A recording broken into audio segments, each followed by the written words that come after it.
Give a farmer seeds and he'll create food. Give a musician a melody and he'll create music.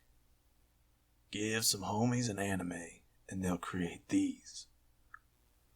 I wonder if God watches the events that unfurl when men take up arms against men. And I'm afraid that when I die, God will care about the things I've done. But I think I'm more afraid that he won't. That he'll sit there picking his nails, barely able to summon the energy to judge me. Because what then? What if bad men aren't judged fairly? People tell me to fear hell, but there comes a point when you've done such awful things that you have to wonder if the devil will welcome you as a friend when you arrive. The truth is, I don't believe in anything anymore.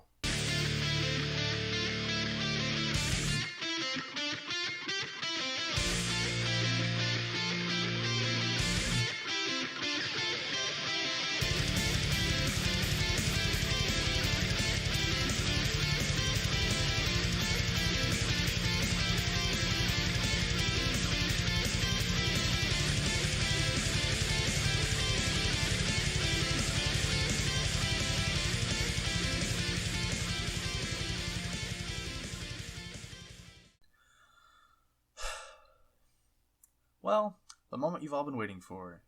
After taking the easy way out the previous 3 skirmishes that the homies and I have taken part in, and simply writing an essay rather than recording, editing, and just dealing with all the general irritation that comes with video production, I have decided that I should switch it up this time and try my hand at making a video. Anime, like life, has many flavors. While I can tolerate romances, I don't particularly enjoy them, except for Kaguya-sama Love is War. To be frank, it's probably one of my favorites. It combines typical romantic themes with action and artificial suspense that adds a certain hilarity to the plot. Another thing I enjoy are the characters, and their insane actions and interesting personalities that end up adding so much to the show. While the show certainly has much fewer main characters and consequentially fewer waifu candidates than the other shows the homies and I have reviewed, it does, however, have some high quality choices. To start, I'll look at the main character, the Student Council Vice President, Kaguya-sama.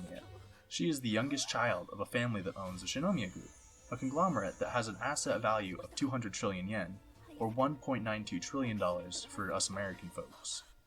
As such, she is extremely sheltered, and was always taught that she was the best at anything and everything, and as such comes off as extremely narcissistic and naive. Next, I'll shine a light on Student Council Secretary Chika Fujiwara. Chika is an extremely popular choice amongst weebs, as she is extremely talented. Being the daughter of diplomats, she learned 5 languages and was widely considered a piano prodigy before she quit playing. Along with these amazing upsides, however, comes the cost of utter shamelessness and adding a bit of chaos to any situation. However, some people are into that, I suppose. She's also the comedic relief character, so, there's that as well. For the third candidate, I have a master of all things service, with a side of tactical and strategic genius, Hayasaka. The Hayasaka family is a family what has essentially become an elite group of all-in-one assistants, of whom serve the Shinomiya family.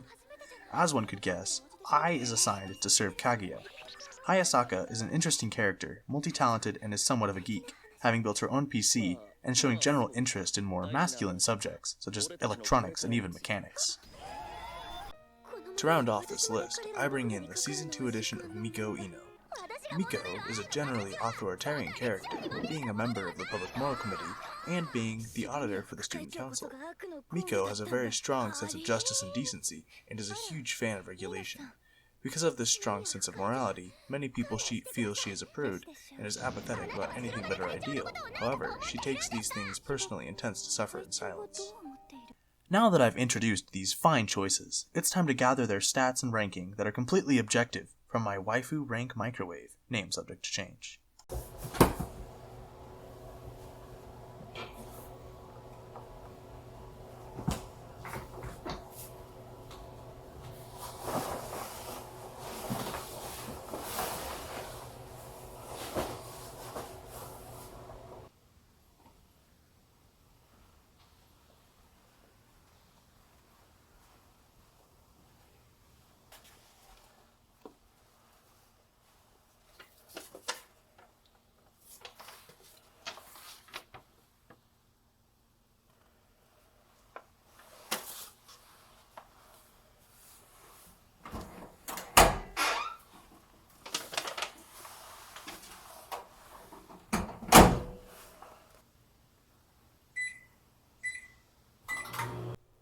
while we wait for the results from the waifu rank microwave, name subject to change, it's high time for thigh time. While some of my associates prefer toned metatarsals, I am an intellectual and know that thick thighs save lives. Again, I will start with Kaguya first. Kaguya has more of a slender body, so her thighs aren't really all that well defined, therefore I'm going to give her 4 out of 10 drumsticks. Next I'll go on to Chie. Chie has generally pretty thick thighs, but in my opinion they really aren't super well defined, and I'll give them 8 out of 10 drumsticks. Thirdly, I will review Hayasaka. In my objective opinion, while Chie has the thicker thighs, Hayasaka's are best because they're super well defined. It's almost the ideal thigh, 9.5 drumsticks. Finally, I'll review Miko. Miko is generally just a small person, but her thighs are pretty alright and well defined. I think I'll give her 7 out of 10 drumsticks. And with that, I think it's time to conclude this episode of Thigh Time.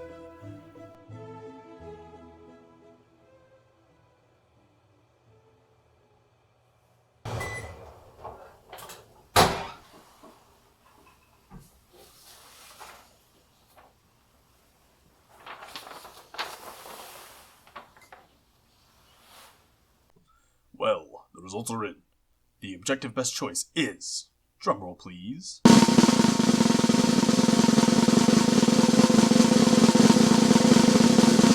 Hayasaka with 25 out of 30, Kaguya and Chie coming in second with a score of 20 out of 30, and Ino taking up the rear with 16 out of 30.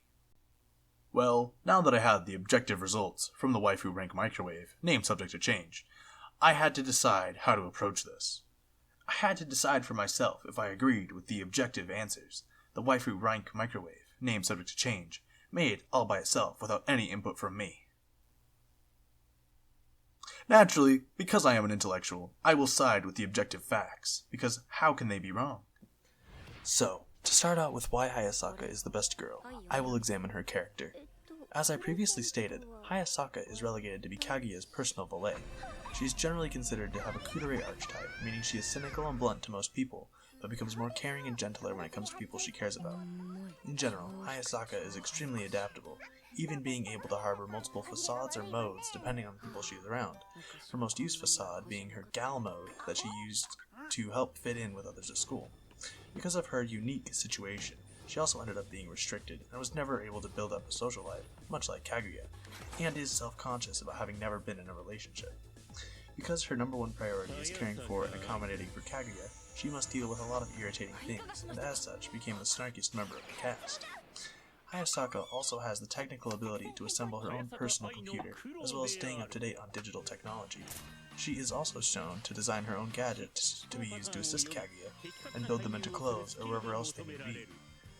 She also has a great mind and can come up with strategies for Kaguya's endeavors quite easily, along with her tactical training that allows her to fulfill all requirements that Kaguya places upon her. Because of her dependability, personality, and plethora of skills, I feel Hayasaka is the best girl. The god-forsaken Chie fans are winning. Their fortresses are self-loathing and shamelessness. They are coming at us with unbridled chaos and self-deprecating jokes, and they are winning. But not for long. We found their headquarters, deep in the heart of Idaho. And our informant tells us there is information there that will win us the war. In and out. A mission I have done 3 previous times.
Here I come.